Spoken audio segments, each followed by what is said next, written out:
جسے سن کر بہت خوشی ہوتی ہے، لیکن وزیر اعظم صاحب، ریاست مدینہ کا آغاز تو غربت کے خاتمے کے لیے کیا گیا تھا۔ نبی کریم صلی اللہ علیہ وسلم نے غربت کے غریب مہاجرین کو امیر انصاری کا بھائی بنایا، جس سے غریب پہ بوجھ آنے کی بجائے امیروں کے وسائل غریبوں میں تقسیم ہوئے۔ لیکن آج آپ کے 3 سالہ دور اقتدار میں مہنگائی کا دن آپے سے باہر ہو چکا ہے۔ بجلی اور پیٹرول کی قیمتیں انتہا کو چھو رہی ہیں۔ اگر آپ واقعی وطن عزیز پاکستان کو ریاست مدینہ کا ماڈل بنانے میں مخلص ہیں تو پلیز ہمیں بتائیں کہ آپ کی حکومت مہنگائی کے سامنے بے بس کیوں نظر آتی ہے۔ بہت شکریہ۔ اچھا جی، اب میں اینڈ پہ آ رہا ہوں، تو اس لیے میں ضروری ہے کہ آپ ساروں کو اپنی جو ویژن ہے پاکستان کی وہ میں وہ بتاؤں کہ ویژن کیا ہے اور ہم کس طرح اس ویژن کی طرف جا رہے ہیں، تاکہ آپ کو یہ پتا ہو نا قبلہ کون سا ہمارا، ہم جا کدھر رہے ہیں، یعنی یہ جو ساری کوششیں کر رہے ہیں یہ کس منزل کی طرف ہے۔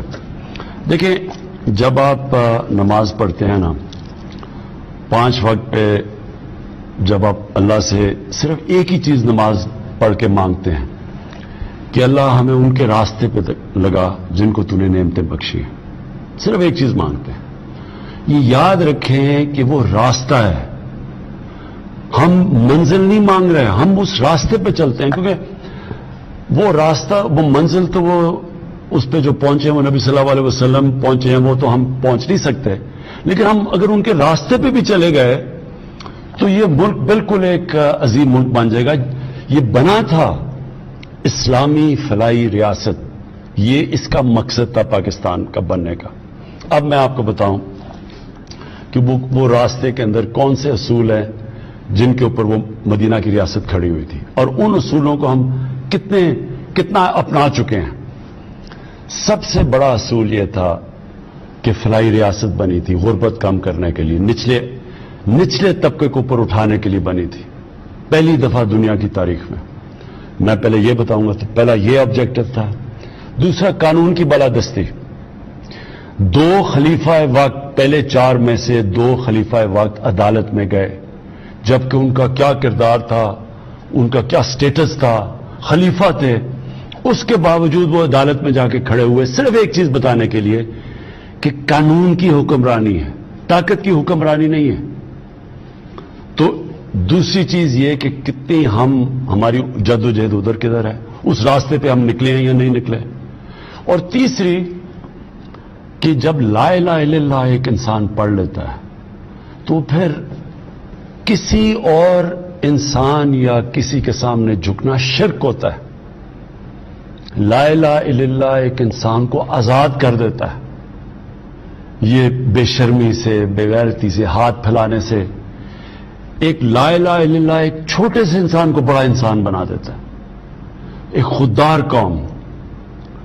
اور یہ 3 پرنسپلز پہ کھڑی ہوئی تھی مدینہ کی ریاست۔ جب ہمارے نبی صلی اللہ علیہ وسلم نے خط بھیجے پرشین ایمپرر کو، ایک سپر پاور، دوسری طرف رومن ایمپرر، بیزنٹائن ایمپرر ہرکلیس، اس کو جب خط بھیجا تو انہوں نے امداد مانگنے کے لیے نہیں بھیجا، انہوں نے یہ نہیں کہا ہمیں قرضے دے دو یا ہمیں ایڈ دے دو، ہمارے حالات بڑے برے، اور برے حالات تھے مسلمانوں کے۔ جو ابھی آپ نے سوال پوچھا، آپ نے ایک چیز 3 سال کی ابھی بات کی نا، آپ اگر تاریخ اٹھا کے پہلے 5 سال دیکھ لیں مدینہ کی ریاست کے، تو برے حالات تھے مسلمانوں کے۔ وہ دنیا کے عظیم ترین لیڈر بھی تھے، لیکن ایک دم حالات ٹھیک نہیں ہوئے، وہ اس راستے پہ لگے جس کی وجہ سے حالات ٹھیک ہوئے۔ وہ راستہ جو انہوں نے دکھایا، جو اصولوں پہ کھڑی کی، ان اصولوں نے ایک جن کی کوئی حیثیت ہی نہیں تھی عربوں کی، ان کو دنیا کی امامت کروا دی۔ تو پہلے تو آپ کو سمجھ لیں کہ کیا ہم ان اصولوں پہ چلنے کی کوشش کر رہے ہیں یا نہیں کر رہے ہیں؟ کیا اس ملک کے اندر ہم اپنے کمزور طبقے کے لیے وہ قدم اٹھا رہے ہیں؟ کبھی پاکستان میں کسی نے سوچا تھا کہ ہیلتھ کارڈ جن صوبوں میں ہماری حکومت ہے، پختونخوا، پنجاب، آزاد کشمیر میں اب، اور گلگت بلتستان، ان سارے صوبوں میں جدھر ہماری حکومت ہے وہاں پوری طرح ہم ہر شہری کو ہیلتھ کارڈ دے رہے ہیں، ہیلتھ انشورنس۔ یہ اتنی بڑی چینج ہے کہ کوئی سوچ، یہ ہمارے سے امیر ترین ملکوں کے اندر بھی یہ سہولت نہیں ہے. یعنی ایک خاندان کے پاس ہیلتھ انشورنس 10 لاکھ روپے تک اس خاندان میں اپنا علاج کروا سکتے ہیں. یہ ایک انقلاب ہے. یہ ابھی تک لوگوں کو پوری طرح پتہ نہیں چلا کہ یہ کتنا بڑا ہم نے قدم اٹھایا ہے. تو یہ اسی طرف جا رہے ہیں فلاحی ریاست پہ. پھر پناہ گاہ، ہم نے جو پناہ گاہ بنا رہے ہیں یہ غریب مزدوروں کے لیے جو بیچارہ سارا دن محنت کرتا ہے، وہ ہم چاہتے ہیں کہ وہ اس کو کھانا پینا بھی وہاں ملے، سوئے بھی وہاں، نہائے دھوئے بھی وہاں، مزدوری کرے اور جو مزدوری سے پیسہ اٹھائے اپنی بیوی بچوں کو بھیج سکے. یہ پناہ گاہ میں ابھی ہم اضافہ کر رہے ہیں. میں ابھی آپ کو بتا دوں کہ ہم نے ابھی تک کتنی پناہ گاہ بنا چکے ہیں آپ کے پاس. ہم اب تک 22 پناہ گاہ بنا چکے ہیں شہروں کے اندر اور 11 اور بننے والی ہیں. اور انشاءاللہ یہ ہم پھر پھیلاتے جائیں گے جدھر جدھر مزدور کام کرتے ہیں ان کے لیے رہنے کے لیے. یہ میں سمجھتا ہوں کہ اگر ہمیں جانے تک، اگر ہم ابھی 33 ہماری بنیں گی، اگر ہم یہ سارے شہروں کے اندر جدھر مزدور کام کرتے ہیں وہاں اگر ہم پناہ گاہ بنا گئے، میں اس کو اپنی بہت بڑی اچیومنٹ سمجھوں گا. کیونکہ امیر ملکوں کے اندر بھی ایسا نہیں ہے. وہاں بھی اب امریکہ کے اندر بھی سڑکوں پہ رات کئی جگہ ان کے پاس چھت نہیں ہوتی، سوتے ہیں، جو سب سے دنیا کا امیر ملک ہے. میں یہ چاہتا ہوں کہ پاکستان میں کبھی نہ ہو کہ ہمارے لوگ، ہمارا مزدور بیچارہ سڑکوں پہ سوئے. تو اس کے لیے پناہ گاہ بنا رہے ہیں. پھر ہم ایک بھوکا نہ سوئے. ہم ابھی اپنے بسز شروع کیے ہیں اور ان کا ابھی تک ہمارے 12 بسز ہیں. یہ پھرتی ہیں، یہ 4 شہروں کے اندر ابھی ہم لے کے آئے ہیں. یہ ٹرک ہیں کیونکہ ایکسپیریمنٹ ابھی کر رہے ہیں کہ پہلے ہم نے تھوڑے سے پناہ گاہ بنائے، ان کو پھر ہم نے بہتر کیا، ان کی سٹینڈرڈ، ان کے SOPs بنائے. اب ہم ان کو پھیلائیں گے. اسی طرح ہم نے پہلے ایکسپیریمنٹ کیا، ہماری بس جاتی ہے غریب علاقوں میں، لوگوں کو کھانا دیتی ہے. اب ہم یہ بسز بڑھاتے جائیں گے. ابھی ہمارے پاس 12 بسز ہیں.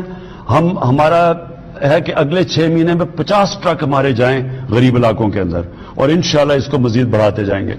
اچھا جی، اس کے علاوہ جو اب ہم کرنے جا رہے ہیں وہ ہے کامیاب پاکستان. اب یہ میرا سب سے بڑا پروگرام آنے والا ہے.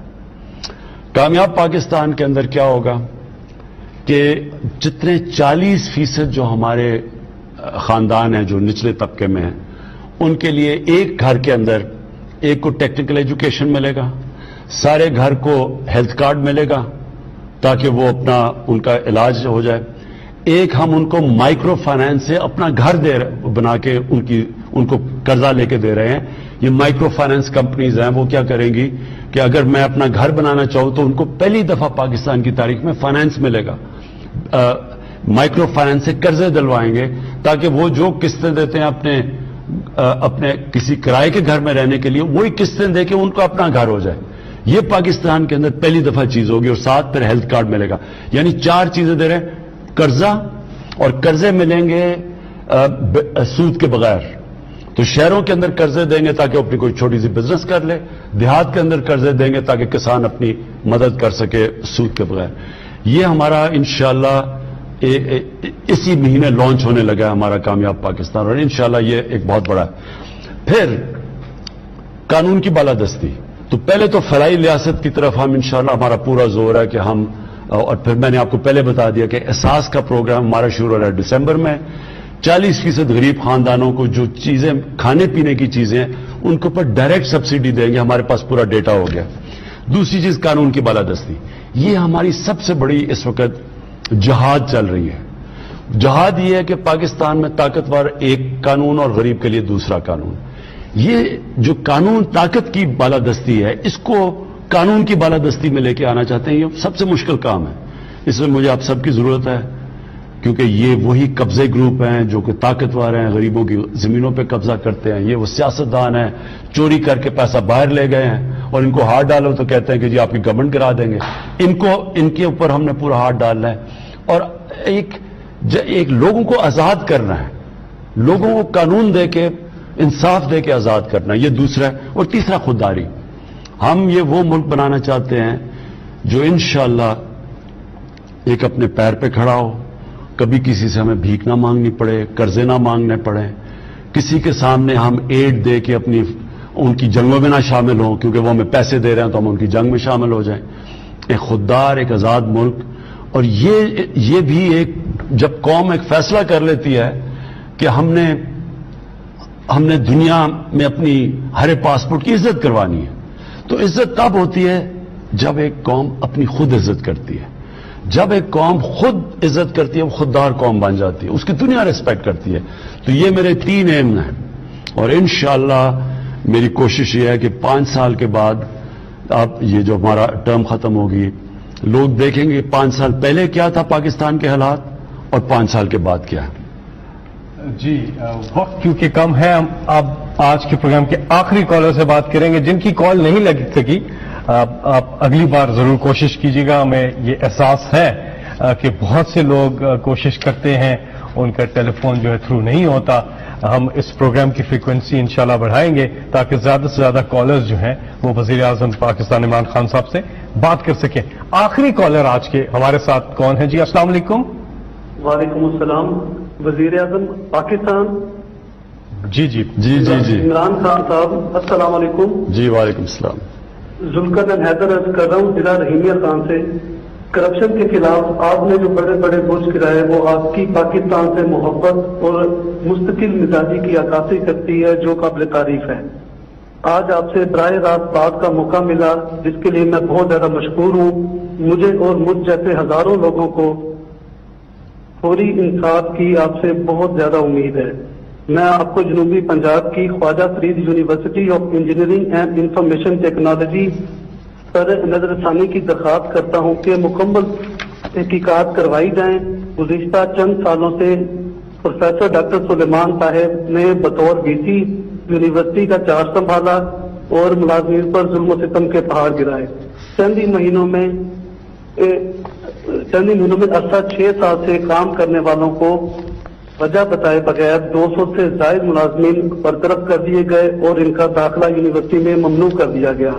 آواز اٹھانے پر ہمیں سنگین قسم کی دھمکیاں دی گئی جس پر اوکے میں اس کا تحقیقات کریں گے ہم کہ کیا اس کی حقائق، اور گورنمنٹ پنجاب سے بات بھی کریں گے. میں آخر میں صرف ایک چیز کہنا چاہتا ہوں. دیکھیں ہمارے لیے سب سے بڑا جو مسئلہ ہے نا، جو میرے لیے حکومت کے لیے تکلیف دے رہا ہے، وہ جو مہنگائی ہے. اب مہنگائی کئی وجوہات سے ہے. ایک ہے کہ آپ کی امپورٹس، جب آپ چیزیں امپورٹ کرتے ہیں کھانے پینے کی چیزیں، تو جب ہمارا پریشر پڑا اور روپیہ نیچے آیا، تو اور روپیہ کیوں نیچے آیا؟ کیونکہ ہمارے پاس اتنا بڑا خسارہ کر کے چھوڑ کے چلے گئے، جس کو کرنٹ اکاؤنٹ کہتے ہیں، یعنی ڈالرز ہمارے کم ہو گئے ملک میں، اس کی وجہ سے روپے گر گیا، ڈالر کی قیمت اوپر چلی گئی، ساری چیزیں مہنگی ہو گئی. ایک تو وہ ہے. دوسرا ہمارا مسئلہ یہ ہے کہ ہمارے ملک میں بدقسمتی سے جو کسان چیزیں پروڈیوس کرتا ہے اور وہ جو بکتی ہیں آ کے شہروں میں ریٹیل میں، اس میں بہت بڑا فرق ہے. اب اس کو ہم کم کرنے کے لیے تاکہ کسان کو بھی زیادہ پیسہ ملے اور لوگوں کے لیے بھی سستی چیزیں، اس کے لیے ہم سٹوریج 800 نئی سٹوریج بنا رہے ہیں. کیونکہ کسان کے پاس اگر سٹوریج ہو جائے تو پھر اس کو جلدی جلدی اپنا سامان نہیں بیچنا پڑتا، اور پھر اس کو اگر ہم کریڈٹ دے دیں، کسان کارڈ لے کے آ رہے ہیں تاکہ اس کے پاس قرضہ بھی آ جائے تاکہ وہ آرتی کے پاس نہ جائے، اور پھر اس کی بھی چیز مہنگی بکے اور لوگوں کے لیے بھی سستی ہو، تو اس کے اوپر ہم پورا کام کر رہے ہیں. لیکن میں اس کے باوجود آپ کو کہنا چاہتا ہوں، یہ میرے پاس ٹیبل ہے، دنیا میں جتنے بھی ملک ہیں آج اس کی پوری لسٹ میرے پاس ہے. اس میں آپ یقین کریں کہ آج جو سب سے سستا ملک دنیا میں وہ کون سا ملک ہے؟ وہ آپ کا پاکستان ہے. اس وقت ہمارا ملک دنیا میں سب سے سستا ہے رہنے کے لیے. ہمارے سے اوپر ہے افغانستان، پھر ہندوستان، پھر سیریا، پھر ٹونیزیا، ازبیکستان، وینزویلا.